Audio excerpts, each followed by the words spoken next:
Primero que todo vamos a hablar de cuál es el impacto del coeficiente de escorrentía en la generación de caudales. Para eso pues debemos tener claro qué es el coeficiente de escorrentía. Cuando hablamos de eso nos referimos, vamos a hacer el primer ejemplo con una cuenca normalita a nivel rural. Entonces cuando hablamos de coeficiente de escorrentía hablamos de la cantidad de agua que escurre por el terreno, por la superficie de la cuenca. Entonces, si tenemos una precipitación en nuestra cuenca y el coeficiente de escorrentía es muy pequeño, entonces el agua se va a infiltrar y va a llegar al subsuelo, digámoslo así.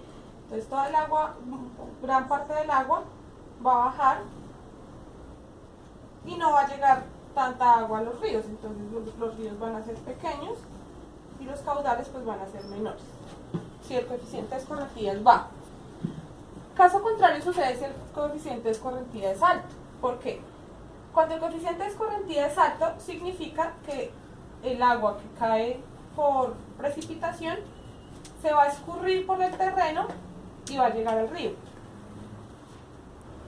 Como gran parte del agua o la mayoría del agua que está precipitando va a llegar al río, entonces va a aumentar los caudales, entonces vamos a tener ríos más caudalosos. De esta manera podemos hablar de una relación directamente proporcional. Pasa exactamente lo mismo cuando hablamos de vías o cuando hablamos de ciudades. Si estamos hablando, por ejemplo, de un parque o de un cementerio, el coeficiente de escorrentía es bajito. De tal manera que el agua se infiltra en el terreno y no va a haber tanta agua en la superficie. Si hablamos de una carretera de pavimento o algo así, entonces ya lo que va a pasar es que el agua va a escurrir por encima de la superficie y va a llegar a las alcantarillas, que es lo que pasa aquí en Bogotá. Llega el agua a las alcantarillas y pues posteriormente a los canales. Entonces ahí vemos la relación directamente proporcional del coeficiente de escorrentía y la generación de caudales. En segundo lugar, vamos a hablar en qué medida los sistemas urbanos de drenaje sostenible influyen o reducen los caudales generados por la lluvia. Los sistemas de drenaje sostenible básicamente son unos sistemas de conducción de aguas lluvia, los cuales se encuentran ubicados en los subsuelos de algunas superficies. Podemos hablar o diferenciarlos en grupos como los rurales, como parques, césped, campos de fútbol. Podemos hablar también del otro grupo que son la parte ya urbana, en donde se encuentran edificios, carreteras, parques. Básicamente estos tipos de drenaje lo que hacen es captar y recolectar las aguas lluvias con el fin de poderlas reutilizar en un futuro, no dejar que se pierda. Entonces aquí en un pequeño esquema pues voy a representar el sistema pues con el que opera los drenajes, que básicamente es el mismo para ambos. Consiste en unos tubos que se ubican en el subsuelo del césped, los cuales reconducen el agua que cae, que precipita al momento de las tormentas. Entonces el agua cae. Es importante que las superficies sean permeables, debido a que pues el sentido de esto es recolectar las aguas. Estas aguas llegan, se infiltran y son conducidas a algunos tanques, pues ya para mirar su utilización. Depende si es para riego, para labores de aseo, en fin. Cuando ya hablamos del sector urbano, es importante a la hora de la construcción de edificios o de algunas casas, porque al infiltrar el agua, si no tiene un buen drenaje, puede que el subsuelo de donde se está presentando la construcción ceda en algún momento y se pueda llevar a cabo alguna tragedia o algún colapso.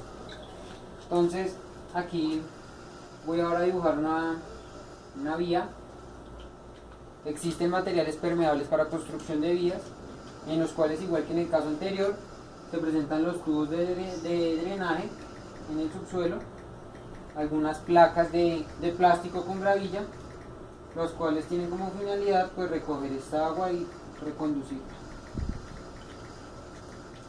Esto, ¿cómo afecta a los caudales? Pues al ver que se está construyendo o al ver que las superficies donde se está drenando el agua son permeables, no se va a producir ningún encharcamiento y ninguna escorrentía. Al no producir escorrentía ni encharcamiento, simplemente no se van a presentar caudales, o pues se van a presentar caudales muy pequeños. Entonces, esa es la relación de los sistemas de drenaje sostenible con los caudales.